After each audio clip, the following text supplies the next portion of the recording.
Hey friends, welcome back. I hope you're having an amazing week. This week we're learning all about self-study, Svadhyaya, one of the Niyamas in yoga.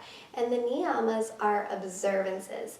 So we observe the way that we live in the world, and we frequently and relentlessly just edit our lives as we move through different experiences.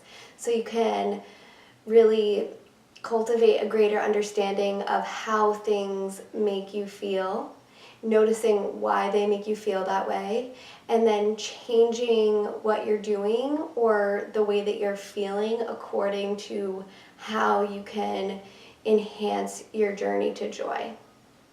And for this niyama, we just imagine ourselves as an investigator or as like a scientist, using ourselves as an experiment to figure out how we can live our best life. I'm here just sitting here, just living my best life. My back is like super warm from this cozy fire. I have my tea, and I figured that the best way to work on this concept of self-study is to actually do some self-study with you guys. You know, read some books and talk about some cool stuff. So if you want, you can grab your tea or coffee and sit with me for a little bit. I really love this little excerpt information on self-study from my New York Times bestseller. No, I'm not the author, but that will be cool someday. My 2,100 asanas, the complete yoga poses. And this is a beautiful way of just describing self-study, Svadhyaya, and that it leads to greater awakening of your true potential, the root of one's place in the world, and how to live in harmony with the earth and all its inhabitants. Self-study that leads to introspection and greater awakening of the soul and the source of creation, traditionally studied through Vedic scriptures. So even right now, just sitting here and reading a book about yoga, that is kind of classified as self-study. You're studying something that relates to creating your best life, enhancing the self. And when we talk about the self, it's not the ego self, the little self, the fear-based voice. It's the higher self, the inner guide within you, that voice of light and love. My favorite affirmation for self-study is I practice conscious awareness on my yoga mat and throughout the day. So being consciously aware of what's going on, what's happening, and not only on your yoga mat, but also in your everyday life. So this can be anything from focusing on what you're eating, what you're fueling and nourishing your body with, and noticing how that affects you as it travels through your system. And maybe you realize, well, this didn't work for me, and I'm going to try it a different way next time, or I'm going to eliminate it altogether for now and see how that makes me feel, using yourself as an experiment.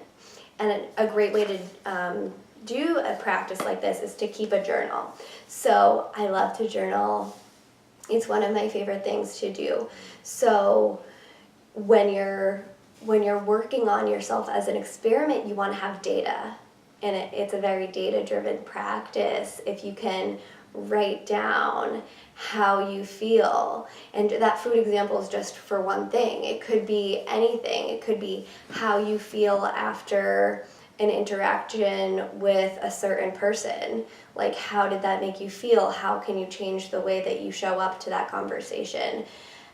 It applies to everything in your life, using yourself as an experiment, being a scientist of your own life, which is so cool.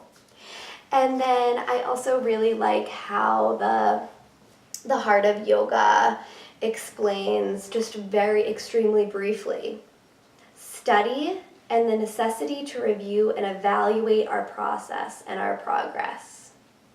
So just saying how necessary it is to be alert and aware of what's going on. Because sometimes we're sleeping, we're sleepwalking through life, we're on autopilot, and we just continue going with these patterns, and sometimes these patterns can be really harmful to our well-being, to our health, to our relationships, to anything that we're doing. So being able to be like tuned in, turn the radio station to what's happening right now. Like, that's such a big thing. And that's, again, it's just the present moment, and that's all there is. And if you're living your life on fast forward or rewind, you're missing out on all of this awesome data that you could be collecting to make the next step of your path or the next thing that you're doing even more easy and smooth. It also actually, now that I'm talking about it more, it really relates to operations management. I was a business major in college, and I'm clearly not working a corporate job, but I find that I use operations management constantly. Setting up processes to do things, to get things done more quickly, more smoothly, with more effectiveness, and with greater ease and clarity. So being that operations management person as well, so we're a scientist, we're an investigator, we're a manager of our own life. Our life is our job. That's really all that you have to do, is manage and create and manifest this life, because even if you're not aware, you are the creator of what's happening in your reality right now. So let's just take a moment. Go ahead and just sit in a comfortable seat. Close your eyes. And just let all of that sink in.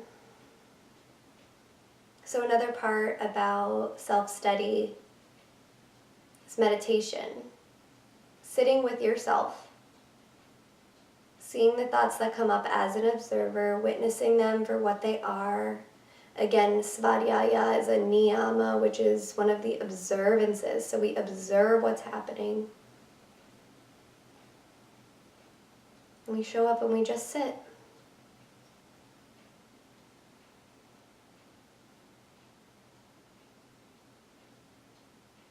Notice your breath, the rise and fall of your belly.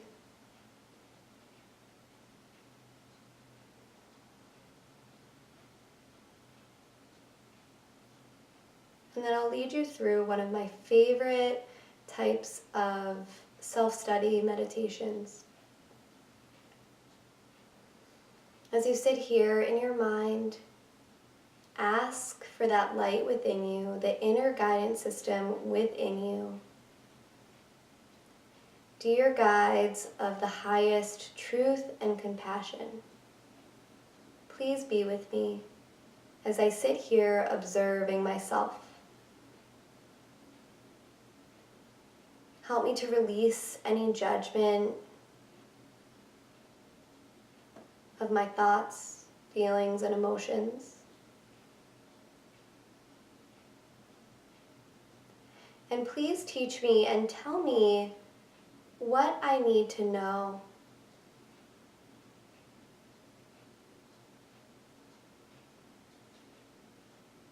Allowing yourself to sit with that for as long as feels good for you.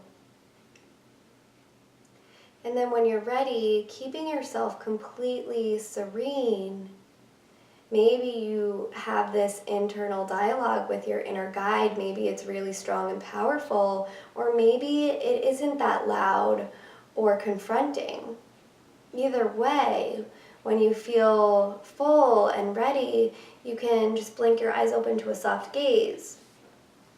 Turn to your journal, and then write at the top of the page, "Dear guides of the highest truth and compassion, Please tell me what I need to know. And then just let yourself free write. Completely do not edit anything. Just write. And if you can't think of anything to write, don't think about it as I have to think of something to write. Just write down stream of consciousness, whatever thoughts come up for you. This is a beautiful practice that I learned from Gabrielle Bernstein, who I absolutely adore. She's an amazing spiritual teacher, and this is one of the practices that I do most frequently because I absolutely love it. So again, if you're like, I don't know what to write, I don't know what to write. Or whatever comes into your head, I'm hot, I'm cold, my back is on fire, this fire is so warm. And then before you know it, as the stream of consciousness is happening, maybe your handwriting changes. Maybe this internal guide starts to write for you. Knowing that you are your own best teacher, that guide within you will share with you whatever you need to know. And this is especially beautiful practice if you have a certain question that you feel like you need answers to. So I hope that this practice serves you. Please let me know how it goes in the comments below. Like, comment, and subscribe. Share the love. Send us to your friends. Have your friends join our tribe. If you haven't joined our tribe yet, you can go to the blog post below and scroll down and you'll find the little join our tribe section. We would love to have you. We have a new theme every week. This theme is obviously Svadhyaya, self-study. Go on, edit your life frequently. Namaste.